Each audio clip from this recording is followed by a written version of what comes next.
Boxing update naman tayo mga Lods. Magandang balita nga po para sa ating mga Filipino boxing fans. Dahil ang ating pangbato na si General Casimero ay umakyat na nga po sa pang-apat na pwesto para sa WBO Junior Featherweight Division. Pinangunahan po yan ni Carl James Martin, pangalawa si Jonathan Nakatani, pangatlo si Sam Goodman, at yan po ay pinaghaharian ng The Monster Naoya Inoue.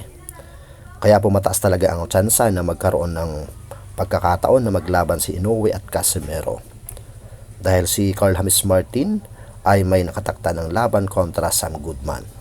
At si Nakatani naman, mga Lods, ay kasalukuyang nagpapagaling sa kanyang natamong orbital bone injury sa nagdaang laban niya kontra Naoya Inoue. Sana talaga ay mabigyan po ng pansin ni kamahalang Turki Al-Ashik nang sa gayon ay mapabilis at maikasana ang laban ng Casimero versus Inoue. Sa iba pang balita mga Lods, isang kaabang-abang na naman nga po ang ating masasaksihan dahil sa July 25 ay may bigating paparating na laban. Ito ay laban ng Errol Spence Jr.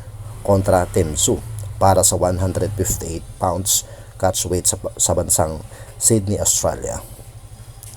Si Errol Spence nga po ay may edad ng 35 years old, samantalang si Tim Tszyu ay 31 years old lamang po. Si Tim Tszyu ngayon ay isang dating world champion. Siya rin ay ang kasalukuyang may hawak na WBO International Middleweight title. Siya ay may record na 27 wins, 3 talo at 18 doon ay nakuha niya sa pamamagitan ng knockout. Sa hindi nga po nakakaalam, isa nga po sa kanyang pinatulog ay ang tumalo kay Manny Pacquiao na si Jeff Horn sa nagdaang laban nila taong 2020. Samantalang si Errol Spence Jr. naman ay galing sa isang mahabang pahinga matapos matalo at mabasag ang orbital bone sa nagdaang laban nila kontra Terence Crawford. Subalit hindi rin talaga may kakaila ang taglay na galing ni Errol Spence Jr. Siya ay dating unified champion sa welterweight division.